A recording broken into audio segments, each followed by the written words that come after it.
Today we're going to talk about the open table format support in AI Unlimited. So what is open table format? Open table format allows us to separate ownership of the data.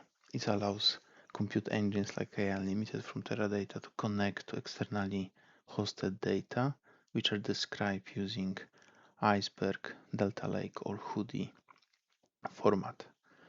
It also allows more on-demand access to the data without any database ownership of the schema.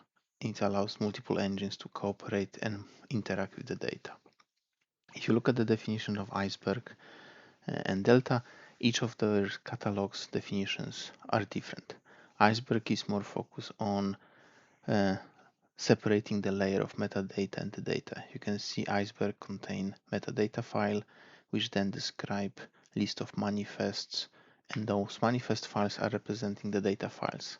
So every time you create a new snapshot, new version of the table, you reallocate and create a new manifest list, which allows you to much quicker access the underlying data without a need for scanning the full definition of the data files. You can basically go directly into the specific list of manifests and retrieve the data as you need. In Delta Lake, looks a little bit different. You have the log file, which maintains the history of each of the checkpoints as well as each of the commits. And then you have partitioning based on the date, which then aligns you with the specific Parquet file and partitions and data files. So a little bit different architectures, but the same concept that you are abstracting the location of the data and definition of the data from the compute engine or the database. So databases are no longer owning and maintaining the catalog. They really rely on externally managed catalog like Glue or Unity. So why open table format? Now, as Teradata, we recognize that in the evolution of the data architectures, databases cannot and will not own the data. So we really had to build the ability to access data which are owned and maintained externally and give you the full power of database engine like Teradata to process this data in a very efficient way. But comparing to other vendors, or some of them at least, we are not defining users to create our own catalog. We are relying on customer catalog and the way how they are representing the data. We support today basically the Iceberg and the Delta. We are using the Java operators, and in the future we're going to see more native support for those catalogs. We support Glue, Unity, and Apache Hive as a default catalogs. So as I was saying, we are not forcing you to use Teradata catalog. We are relying on your own catalog, and as we assuming the data will be stored on AWS S3, Azure Blob Storage with AD less than 2, or the Google Cloud Storage. In terms of support, for the Iceberg, we support the Parquet, Avro, and ORC. For Delta, we only support the Parquet. And then we support the compression format as well as the encryption. All of this relies on the authentication provided by the user, which allows us to connect to the catalog as well as to the data files. In terms of architecture, it's a standard Teradata approach.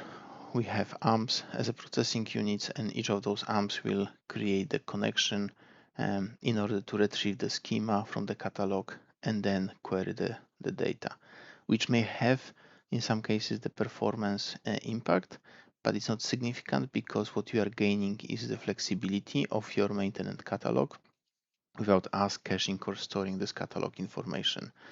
But this allows us to, when we parse the query, to define how many partitions we want to use, how many data files there are to retrieve. And based on this, we ask each of the AMP to process this data in parallel so that we can run those queries against externally stored data without any needs for loading this data into the database or us owning the catalog. And what is interesting, with every query, the schema can change, and you will not have to update the metadata. Every query doing the select star from the table will generate different schema based on the fact if you are evolving your schema. If the schema stays the same, each query will always result the same results.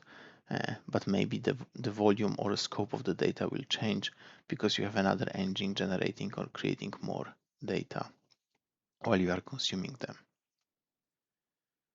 To do this, we introduce a few new syntax elements in AI Unlimited. We have create data lake, as well as show data lake, which will show you all the databases in the lake as well as the location of those this lake. And then we have options to list snapshots, manifests, or partitions. Each of them are according to the spec of the catalog, so we maintain the API compliance with the given spec. The one thing which you will see in the demo is that we introduced the free level notation. So in order to select a table, you have to basically execute select star from name of the lake, name of the database, and then the table. And you may ask why we need free level notation. Imagine a situation where you have more than one lake, you have more than one catalog. In order for us to allow you to connect to multiple catalogs, we had to introduce this additional level in the definition of the table, which is the name of the lake you are going to process. Let's go and show you the demo. So in order to do this, if you remember in the previous sessions, we deploy our engine on AWS. We now can see that we have our project, which we defined last time. And now we're going to provision the engine so that we can start analyzing the data. So our engine was provisioned. It took us 8 minutes, as discussed last time. This is your on-demand provisioning of Teradata AI Unlimited engine. Now the engine is provisioned, we can connect to it.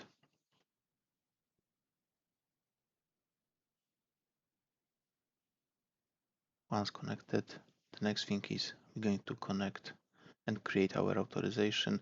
In this case, I'm going to use my personal authorization, so we are not relying on the shared authorization. I'm going to do replace authorization command for our database, which is used for the project, and we're going to name it glue authorization as we are connecting to the glue catalog. The authorization was created.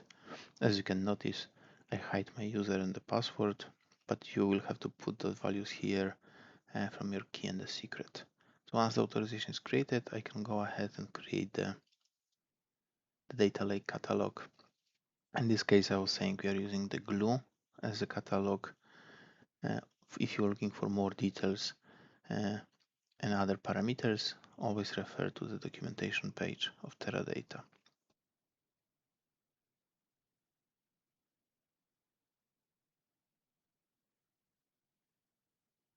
The first time creation of the catalog is longer because we are establishing the communication between the Teradata system and the catalog.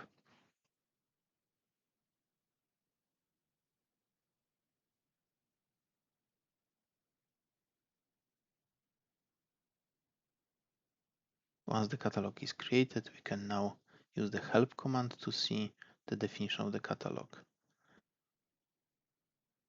As you can see, we have two databases, the default as well as our TD demos glue database, and you can see the location of the packet where the data is being stored under the glue catalog.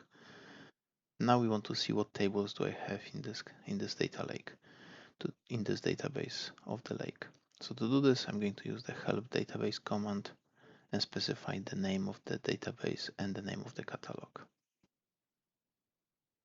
It shows me this is the tables I have.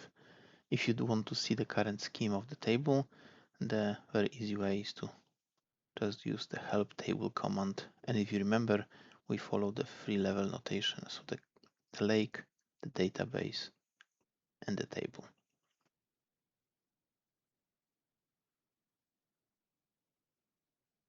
So you can see my UK retail data table. This example data has following columns. Now, what is worth to notice, because the invoice number, stock code were created as a string, they are matched to the varchar 32,000, which is really big. To avoid any issues pulling such large objects, we recommend what you will see later, to create a volatile table, to cast this value into the smaller numbers, or where you are creating the table in your glue catalog to define much smaller, more precise data types than string. So in this case, what we're going to do is we're going to run the simple clearscape functions to see summary of the values, to see how many null and what is the percentage of null values we have in the given table.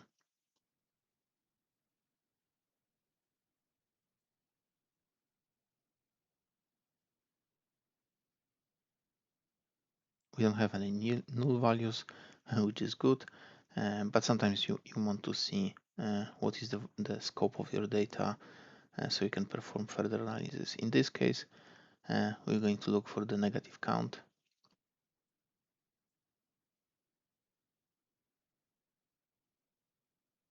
As you can see, we have some negative count on the quantity. As you remember, in Jupyter, we can also chart the results if you prefer more graphical representation versus the physical.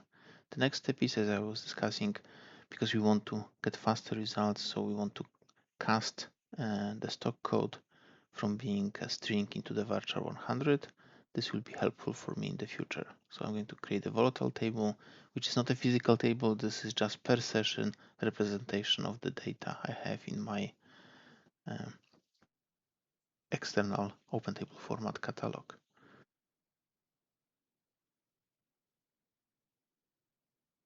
So now that I created the volatile table, I no longer have to rely on the free level notation. I can just call volatile tables directly. In this case, I'm going to look for the distinct values and the count of distinct values per stock, per customer from my created volatile table. So as you can see, you can execute any of the clearscape functions against the open table format.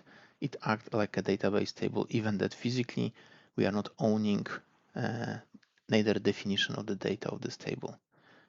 For other help on which functions I can run, please refer to the clearscape functions documentation on the Teradata website.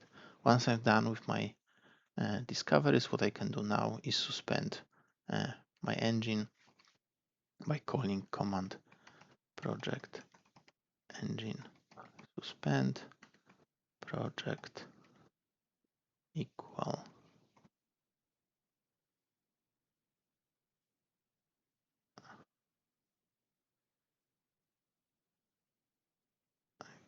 if I remember correctly, it was AIO demo 1. So that our engine is being deprovisioned and you're no longer being charged for using Teradata system. If you want to redeploy the engine, like we show in the demo, you can basically do project engine deploy and continue your investigation around the data, or run your clearscape functions, machine learning and deep learning functions as you want. So in these sessions, we focus on showing you how to leverage open table format using Teradata AI Unlimited engine. Look forward to the next videos with the demos. Thank you.